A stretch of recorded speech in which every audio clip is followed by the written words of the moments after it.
Sir ಈಗ sir ಚುನಾವಣೆಯಲ್ಲಿ ನಿಖಿಲ್ ಅವರ ವಿರುದ್ಧ ಚಿತ್ರರಂಗದವರು ಎಲ್ಲರೂ ಕೂಡ ಎಲ್ಲ ಬನ್ನಿ ತೋರಿಸಿದ್ರೆ ಹೆಂಗ ಅನ್ಸಲ್ಲ ಬನ್ನಿ ನೋಡ್ತೇವಲ್ಲ ಫಲಿತಾಂಶ ಎಲ್ಲ ಬರಲಿ ಬನ್ನಿ ಆಮೇಲೆ ಮಾತಾಡ್ತೀನಿ ಸರ್ ಈಗ ಸರ್ ಚುನಾವಣೆಯಲ್ಲಿ ನಿಖಿಲ್ ಅವರ ವಿರುದ್ಧ ಚಿತ್ರರಂಗದವರು ಎಲ್ಲರೂ ಕೂಡ ಎಲ್ಲ ಬನ್ನಿ ತೋರಿಸಿದ್ರೆ ಹೆಂಗ ಅನ್ಸಲ್ಲ ಬನ್ನಿ ನೋಡ್ತೇವಲ್ಲ ಫಲಿತಾಂಶ ಎಲ್ಲ ಬರಲಿ ಬನ್ನಿ ಆಮೇಲೆ ಮಾತಾಡ್ತೀನಿ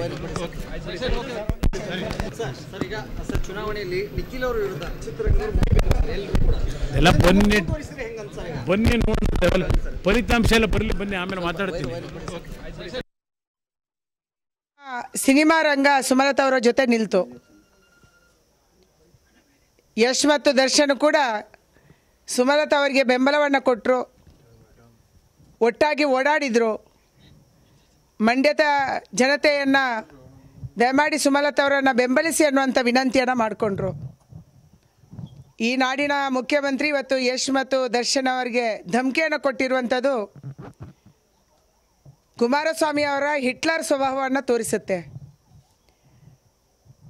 ನಾಡಿನ ಅತ್ಯಂತ ಒಳ್ಳೆಯ ಕಲಾವಿದರು, ನಾಡು ಮೆಚ್ಚಿದಂಥ ಕಲಾವಿದರು ಯಶ್ ಮತ್ತು ದರ್ಶನ್ ಅವರನ್ನು ಜನ ಒಪ್ಕೊಂಡಿದ್ದಾರೆ, ಕನ್ನಡಿಗರು ಒಪ್ಕೊಂಡಿದ್ದಾರೆ, ದೇಶದ ಜನ ಕೊಂಡಾಡ್ತಿದ್ದಾರೆ. ಇಂಥ ಸಂದರ್ಭದಲ್ಲಿ ಕೇವಲ ತನ್ನ ಮಗನಿಗೆ ಬೆಂಬಲ ಕೊಡಲಿಲ್ಲ ಅನ್ನುವಂಥ ಕಾರಣಕ್ಕಾಗಿ ಇವತ್ತು ಈ ರೀತಿಯ ಧಮಕಿಯನ್ನು ಆಗ್ತಾ ಇರುವಂಥದ್ದು ಮುಖ್ಯಮಂತ್ರಿಗೆ ಶೋಭೆ ತರುವಂಥದ್ದಲ್ಲ. ವಿನಾಶಕಾಲೇ ವಿಪರೀತ ಬುದ್ಧಿ ಅನ್ನುವಂಥ ಒಂದು ಗಾದೆ ಇದೆ. ಹಿರಿಯರು ಬಹಳ ಯೋಚನೆ ಮಾಡಿ ಅದನ್ನು ಹೇಳಿರ್ತಾರೆ. ಇವತ್ತು ಕುಮಾರಸ್ವಾಮಿ ಅವರು ಕೂಡ ಅವರ ಮಾತಿನ ಶೈಲಿ, ಅವರು ಮಾತಾಡುವ ರೀತಿ ಇದನ್ನು ನೋಡಿದರೆ ವಿನಾಶಕಾಲೇ ವಿಪರೀತ ಬುದ್ಧಿ ಅನ್ನುವಂಥದ್ದು ಖಂಡಿತ ಆಗೇ ಆಗುತ್ತೆ ಅನ್ನುವಂಥದ್ದು ನಮಗೆ ಅನಿಸುತ್ತೆ.